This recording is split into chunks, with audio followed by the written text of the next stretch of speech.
4 कार्य करना है। अगर आप ये 4 कार्य करते हैं तो आपके घर में लक्ष्मी हमेशा प्रसन्न पूर्वक निवास करती है।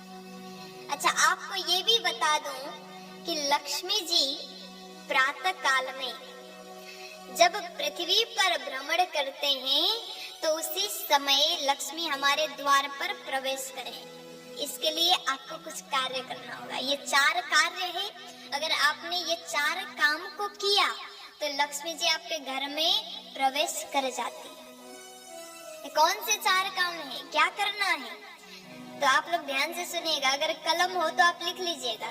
अगर आपके घर में भी अगर ये 4 कार्य होते हैं तो आपके घर में लक्ष्मी जी हमेशा आएंगी। अगर आपके घर में 4 कार्य नहीं हुआ तो लक्ष्मी जी प्रवेश नहीं करेंगी। तो कहते हैं सुबह सुबह माता लक्ष्मी संसार पर भ्रमण करते हैं और साथ में दरिद्रा देवी भी आती है। और चॉइस आपका है, दोनों आएंगी, लेकिन आपको किस देवी को अंदर प्रवेश कराना है ये आप डिसाइड कर लीजिएगा। तो मैया लक्ष्मी जी कहते हैं, यहाँ पर पूछा गया लक्ष्मी जी को कि आप कौन से घर में जाना चाहेंगे, और दरिद्रता को पूछा कि आप कौन से घर में जाना चाहेंगे। तो लक्ष्मी जी ने 4 बातें कही। देखिए, मैया लक्ष्मी कहती हैं, जिस घर में प्रातः काल में जिस घर में दरवाजे पर पानी छिटा गया हो, आज कई घर में ऐसा देखा जाता है कि माताएं सुबह सुबह उठ करके घर सफाई करती हैं और दरवाजे पर पानी डालती हैं।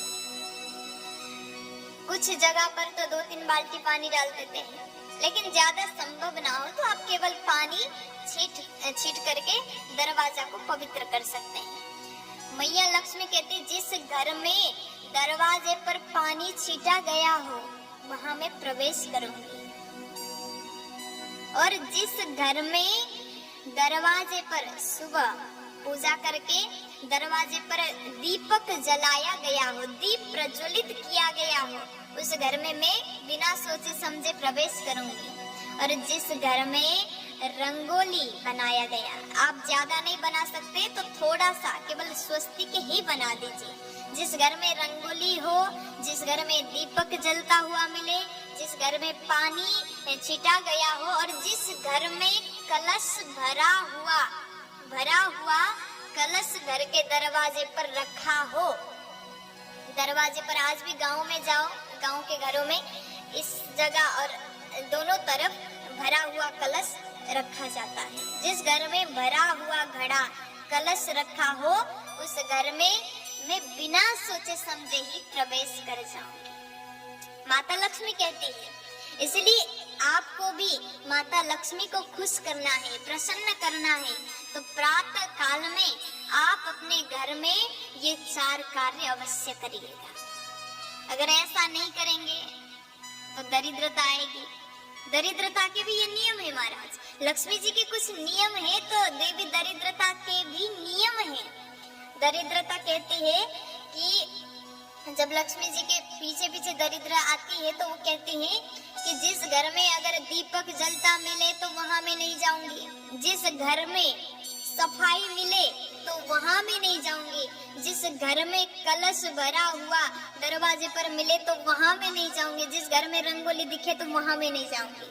लेकिन लक्ष्मी के 4 नियम है तो दरिद्रा के भी 4 नियम है।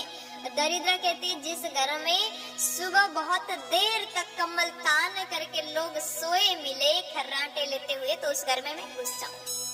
और जिस घर में रात का बर्तन सुबह तक ढेर लगा हो, जूठा बर्तन रखा हो, तो उस घर में दरिद्रा आएगी। जिस घर में माताएं बहनें दिन में सोती हो उस घर में दरिद्रा आएगी। जिस घर में लोग लड़ाई करते हो, झगड़ा करते हो, जूठा मक्खी घूम रहा है, मक्खी मकोड़े मच्छर घूम रहा है, घिनापन है, गंदगी है, तो उस घर में दरिद्रा आएगी ही आएगी, क्योंकि दरिद्रा को गंदगी ही पसंद है। लक्ष्मी जी को पवित्रता, स्वच्छता, शुद्ध सौंदर्य ये पसंद है। इसलिए घर की माताएं ये काम का विशेष ध्यान दीजिएगा। प्यार से बोलो राधे राधे। कुछ नहीं तो घर के दरवाजे पर थोड़ा पानी छीटना। तुम ये तो नियम बना सकती है ना कि मैं घर में से पानी लूंगी, मटके में से, परिंदे में से और घर के बाहर छीटूंगी। क्या होता है मटके का पानी बाहर छीटने से, परिंदे का पानी बाहर छीटने से?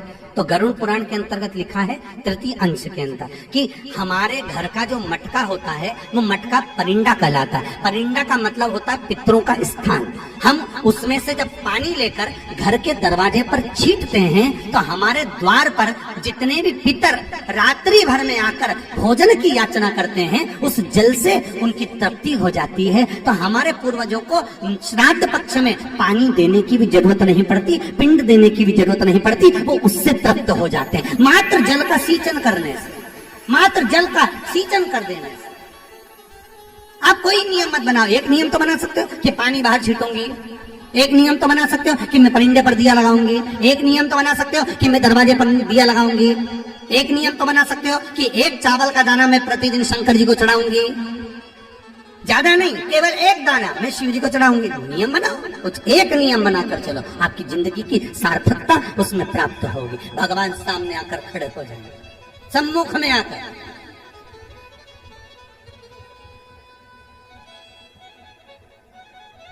नियम आपका होगा, पूरा उसको करना होगा, पूरा उसको करना। तेरे मंदिर में आना मेरा काम है और मेरी बिगड़ी बनाना तेरा काम। जरा जरा सी बात में हम लेकर बैठ जाते हैं, हम अगर ऐसा करेंगे तो 4 लोग क्या कहेंगे, हम ऐसा करेंगे तो 4 लोग क्या। अरे 4 लोग एक ही चीज कहेंगे और वो आखिरी में कहेंगे राम नाम सत्य है, उसके सिवा कुछ नहीं कहेंगे। और 4 लोगों के चक्कर में पड़े रहोगे तो आगे का जीवन बिगड़ जाएगा। क्या किसको रोइए, बोलो जम के, चादर तान के। घर पर 2 समय जल जरूर छिड़किए आप अपनी देहरी पर। आइडिया दे रहा हूं, सुन लो। तुम्हारे घर में इसीलिए गंदे गंदे लोग घुस जाते हैं क्योंकि आप अपनी देहरी भी साफ नहीं रखते। मैं तो कहता हूं अपने घर की देहरी किसी नौकर से साफ मत करवाओ। अगर साफ करवानी है तो घर की मालकिन या घर के मालिक को देहरी साफ करनी चाहिए। देहरी देहरी किसी मंदिर से कम नहीं है, याद रखिए। ये देहरी किसी मंदिर से कम नहीं है, ये देहरी मंदिर है। तुम्हारे घर में प्रवेश करने का एकमात्र रास्ता, यहीं से भगवान भी प्रवेश कर सकते हैं, माँ लक्ष्मी भी प्रवेश कर सकती है। अगर इसे इग्नोर किया, गंदा रखा, तो यहाँ से नेगेटिव एनर्जी, भूत प्रेत पिशाच जिनको आप कहते हैं, वो भी प्रवेश यहीं से करेंगे अगर देहरी गंदी है तो। मेरा कहना अगर आप मानते हैं तो देहरी पर नित्य सुबह शाम जल छिड़किए, सुबह शाम दरवाजा खोल के रखिए और देहरी पर दीपक अपने हाथों से जलाइए। सुबह न जले तो कोई बात नहीं, शाम को जरूर जलना चाहिए एक दीपक। और फिर देखिए, 1 महीना करके देख लीजिए, अपने घर का माहौल चेक कर लीजिए, चेक तो करिए। जिस दिन दीपावली पूजन करते हो दरवाजा खुला रखते हो कि नहीं? कितने दिए जलाते हो? काहे को जलाते हो? इतने दिए दीपावली पे जलाने की जरूरत नहीं पड़ेगी कि हर दिन एक दीपावली से पहले हर दिन एक दिया जलाने लग जाओ तो आनंद आ जाएगा। एक